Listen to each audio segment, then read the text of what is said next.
Are we guys here all together? I am trying to bring up, I excel my spiritual attachment. I excel my spiritual level. I exacerbate it, accelerate it. We need to find some certain levels.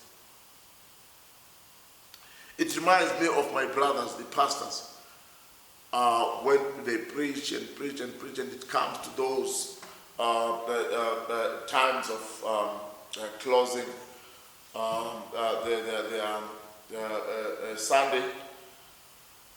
I'm telling you, there you have to preach. If you preach like you are playing, you're not going to have a church. Towards that end, you need to preach and talk with all the energy you have, because that is the time when we call for tithe. Never ever blame a pastor for wanting a tithe in a church. That is far older than your great-grandfather. It is as far back as the beginning of mankind. I remember when Jesus was in a certain church, they used to call it synagogues and temples by that time. He found that people were giving in tithes there, and they did not have money. I don't know whether he was rich or poor, that brother of mine. Now, he knew that it is not only a must-do to give tithes. It is a law of the church. He sent one of his guys, disciples, called Peter, to go to the river where people had put, I don't know whether it was nets or it was hooks for catching fish. And then he just took one fish. And he was ordered that he must open the mouth of the fish. Whatever he finds in the mouth of the fish, he has to bring it. And in that mouth of that fish, he found a coin. It was called denarii. And he brought it to him. They gave in the tithe, as good as everybody else there. This tells you that there will always be a need of money. But people have got to control themselves when it comes to the need of money. Not end up doing some selfish things that can put you into prison, that can have you killed for the sake of money, because life will always be valued more than money. Do you guys believe that people can bewitch you, that you get money and it slippers off? Do you people believe that some people through some negative powers can cause you to be faced with scarcity and poverty? And I think it's so foolish of me to ask you those questions, because if you did not believe witches exist, you wouldn't be here.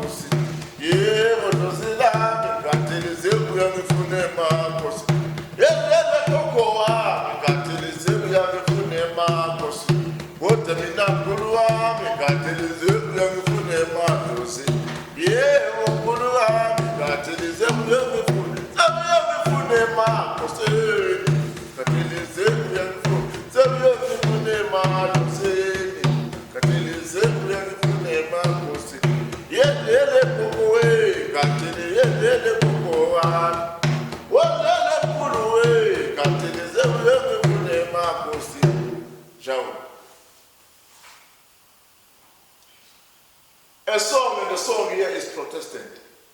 May I read you as you call me on the phone. If you just make a mistake of calling me with your phone, talking with your voice, I started to read you. When you come here, I have a lot I can tell about you. And then I'll be left with small things just to actually here and there, to pick up here and there. My songs are Protestant. My songs are meaningful to a consultation, meaning to you.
I said, my songs are prophetic.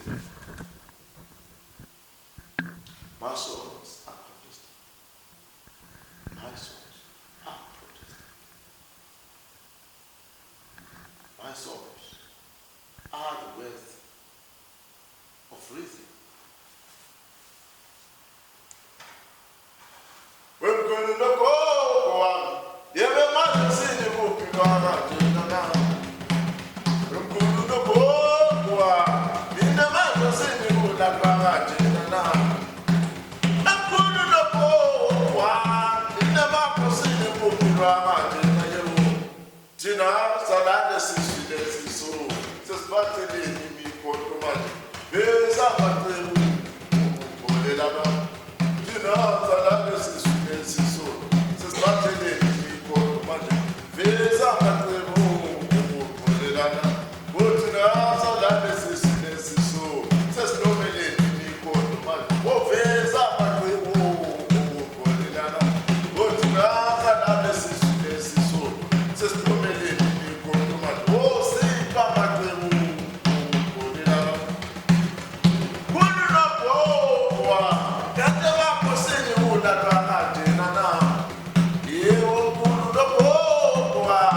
You go down to Malamulele, Venda, those mountains. You even go just here in the what we call Capricorn, around what do you call that place after Puluwan, Matox. All those mountains, if you climb them there and do your own researches, you'll find a lot of evidence that shows you people were doing some spiritual stuff or rituals on those mountains, which were directed to God. We differ. And we have to allow to differ. Because if we all going to be the same, on earth life will be boring. The vendors fought wars with white people, spiritually, using things that we may, in English, call them goblins. There is so much evidence that we as Africans have been highly spiritual from as far as the beginning of mankind. I hate it when people come to put this spiritual life and movement into politics. We are not doing politics. Of course, just as good as politics, we are at war, but a spiritual war. In a spiritual realm, we fight the evil. We fight some bad and negative forces and spirits of the dark world that disturbs the human systems of living. If you come into my house and find me kind of getting filled with some certain heat, like it is happening now, it means there are some spiritual disorders going on in your life, or you are attacked and they're busy praying there, God will see to it now. Never attack me spiritually, think I'm going to kneel down and pray. I'll be afraid of kneeling down and pray, because that will mean I'm helping your systems to triumph. I'm helping your systems to overcome me. That is the very same systems that our fellow white brothers did when they came into the soils of Africa. They actually preached people of a certain God that will only connect well with him when you close your eyes and play around a lot of imagination. and see that big God that wants you to be on your knees. But I think, and I always have suspected that we were not on our knees having to pray and imagine that God. We had to be on our knees so that we adjust some certain abilities to fight for ourselves. Because if we were on our knees, how long will it take you to find your feet and fight? When you were on your knees, the gun came out of their waist, out of their gun pockets. They shot you in the head. They drove your cattle to a certain chosen land which was more fertile than the one they drove you to reside. Until today, a black man is struggling to own the land of his own, the land of our forefathers. If I will sound a politician, then let me be. What is wrong about that? Because politics is as old as the beginning of mankind. But I don't do politics. I only help politicians to keep their powers, to keep their offices for long, to triumph, to overcome, to win over. What was Jesus? Jesus was a politician. Yeah. What is Jesus as of now? He's an ancestor. Everybody who dies becomes an ancestor. Now, I'm not going to, even one day, fool myself that any spirit, any belief of whosoever, because of his background and prominence and achievements on earth, are superior to mine. I'm not going to fool myself, not even one day, to have to agree or to have to admit and submit to some fallacies and fabrications that the fabrications that are designed by the prominent people and the wise ones, the shrewd ones, are actually truthful, or I have to make sense out of their nonsense. That I'm not going to do. That is what has brought so many people in vulnerability and attack by the evil world. In other means, what I'm trying to say is that life in spirituality has got to have a muscle to fight all the evil that can come by. With that, what I'm trying, or what I'm implying, what I emphasize here is that I possess the powers to kill a man. And my killings will always be justified. Because it is a war in spirituality, not a fight with the physical weapons in a metaphysical world, which is our physical world in our working life. Because if you do so, you take a gun and shoot somebody dead, and then you are faced with the wrathfulness of the law. You go to prison. But as with my case, fighting these spiritual wars, there is no court. One doesn't have to fool himself. There is not even one legislation or chapter of the law that takes me to the court. So with that, a person who possesses the powers that I possess have got to be a humanoid or a soul with good principalities. Because if you will take everything as a war, or if you will just attack anybody for whatsoever offenses smaller, then you will finish the people. because people are bad. I will only intervene in a spiritual war where your life is faced with danger or permanent danger, or that may result in a possible death or a chronic disease. Meaning, I cannot go to town then. Somebody just stepped on my foot and there are telecoms. And then we fight, we exchange bad, ugly, vulgar words, we insult each other, and I go to my altar and start to mix something or to send some spirits to harm that person.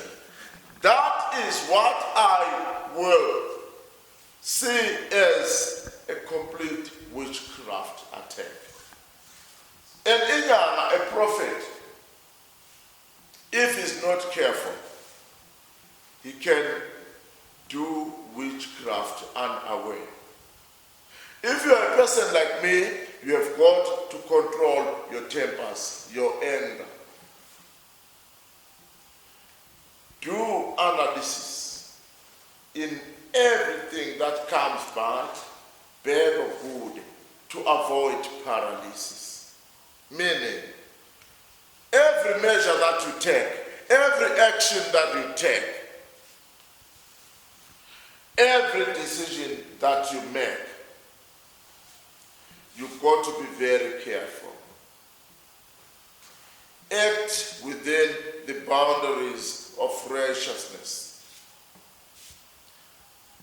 I've pledged that I will never and never do anything to curtail the free will of other people. But this does not mean that I don't have to protect my people when they are bewitched. I will protect my people with harshful measures that may result to the death of somebody. There is nobody who is as angry as our God himself, even Jesus himself. His tempers are questionable. When we read in one Bible passage,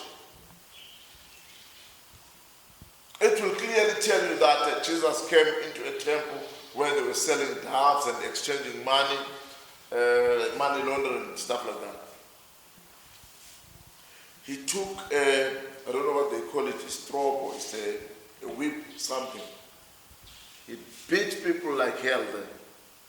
Elderly people with gray hair, he didn't give a damn, he beat them like hell. So, being angry is allowed. But when you are angry, learn to have the control of yourself, because that anger is yours, the temper is yours, the decision is yours. Are you guys there with me? I have listened to the words, so-called words of Jesus. I don't know whether my brother was a man in flesh or a celestial body or what he was, but I don't want to shift myself from believing that God is there, that Jesus is there, and believing in the church. The church have built good characters and good citizens, though the church came evil as a lion in a sheep clothing. For the wars come from church. There is an old war.